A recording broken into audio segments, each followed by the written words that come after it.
भारतीय मीडिया, मैं संजय मिश्रा आप लोगों के समक्ष मोदी सरकार और भारतीय मीडिया के संबंध में मैं कुछ बात करना चाहता हूँ। दोस्तों, आप लोगों को भी खबर पहुँच गई होगी कि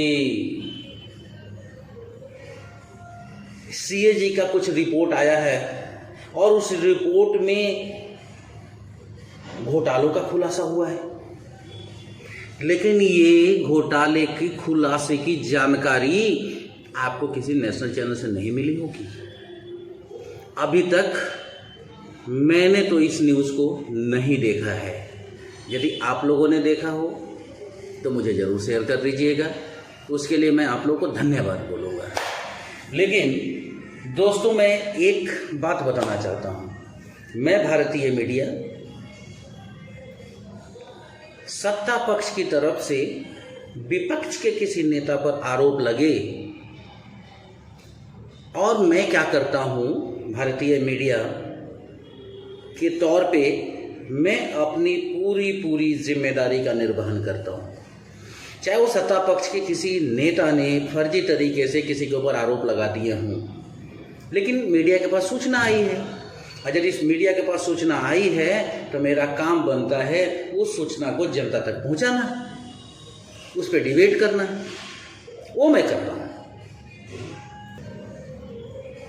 सत्ता पक्ष के किसी नेता ने आरोप लगा दिया कि भाई अरविंद केजरीवाल के मंत्री ने घोटाले किए, अब ये बड़े घोटाले हो गए, ये घोटाला हो गया, अब अरविंद केजरीवाल फंस गया, अब ये फंसेगा, अब वो मंत्री चला गया, अब वो मंत्री गया, अब कांग्रेस क्या करेगी, दे फाइटिंग। लेकिन सीएजी की रिपोर्ट में जिस घोटाले का खुलासा हुआ है दोस्तों, ये आप लोगों के लिए जानना बहुत जरूरी है। न खाऊंगा न खाने दूंगा, मैं भारतीय मीडिया हूं। एक एक सूचना जनता तक पहुंचाने की जिम्मेदारी हमारी मीडिया की है। तब मैं आप लोगों को बताना चाहता हूं कि सीएजी का एक रिपोर्ट आया है और एक सिर्फ 7 घोटालों की बात हुई है। 7 जगह पे आरोप लगे हैं। द्वारिका, दिल्ली में एक द्वारिका जगह, द्वारिका एक्सप्रेस वे बन रहा है, उसमें घोटाले की बात हुई है। 18 करोड़ रुपए प्रति किलोमीटर के हिसाब से खर्च किया जाना तय हुआ था और 18 करोड़ की जगह 250 करोड़ रुपए खर्च किए जाने की बात सीएजी ने कही है। मैं उस पर बात ही नहीं कर रहा हूँ।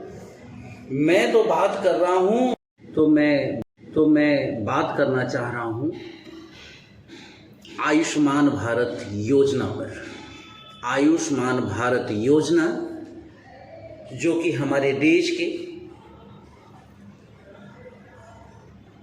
परम श्रद्धेय, परम आदरणीय प्रधानमंत्री महोदय का महत्वाकांक्षी योजना है, उस आयुष्मान योजना की मैं बात करना चाहता हूँ।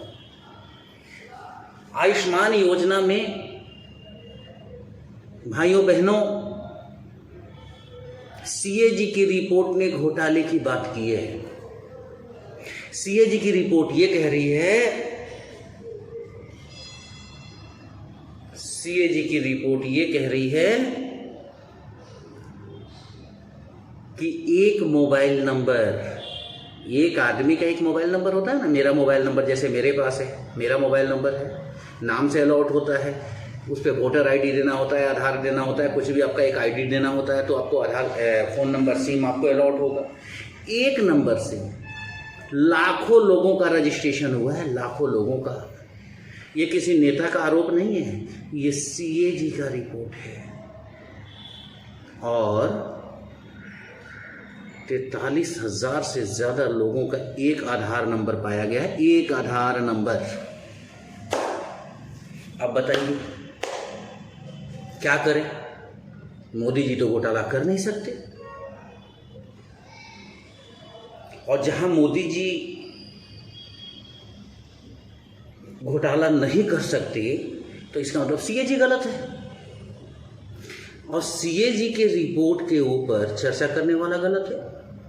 कैसे चर्चा हो जाएगी?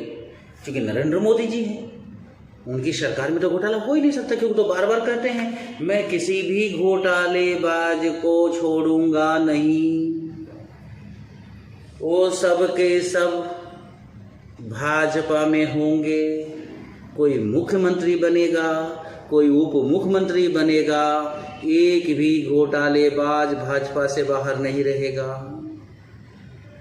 तो 9 साल में जितने घोटालेबाज विपक्ष के थे वो सारे के सारे बीजेपी में जाके चले गए, बैठ गए। तो उम्मीद किससे करते हो भाइयों बहनों घोटाले का? कांग्रेस से, जो विपक्ष में बैठी है। अरविंद केजरीवाल से घोटाले की उम्मीद है, ममता बनर्जी से है, शरद पवार से है। और सोचो दिलचस्प बात, मध्य प्रदेश में सीएजी का रिपोर्ट ये कह रहा है कि मरे हुए का इलाज किया और फिर मार दिया। ये घोटाला है या देशभक्ति? क्या है ये? घोटाला है? मुझे तो लग रहा है ये देशभक्ति है। ये गलत आरोप लगा दिया सीएजी ने। नरेंद्र मोदी की सरकार में घोटाला कैसे हो सकता है? वो तो भारत की बात करते हैं, हिंदुस्तान की बात करते हैं, देशभक्ति की बात करते हैं, पाकिस्तान को मारने की बात करते हैं, चाइना को खदेड़ने की बात करते हैं, अफगानिस्तान तक भारत में मिलाने की बात करते हैं, पीएके को लाने की बात करते हैं। तो घोटाला कैसे कर सकते हैं? और यदि उन्होंने घोटाले कर भी दिए तो क्या फर्क पड़ता है उससे? क्या हो गया? मेरे देश के प्रधानमंत्री हैं, मेरे देश का पैसा है, क्या दिक्कत है उससे? कोई दिक्कत है? मुझे तो कोई दिक्कत नहीं लग रहा।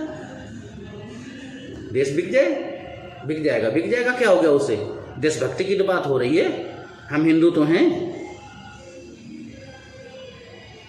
भारत माता की जय तो कम से कम कानों में गूंजता है। भाइयों बहनों, यही तो मैं कहना चाहता हूं आप लोगों से। भारत माता कौन? सोचना, आज सोचना, जिस भारत माता की जय के ऊपर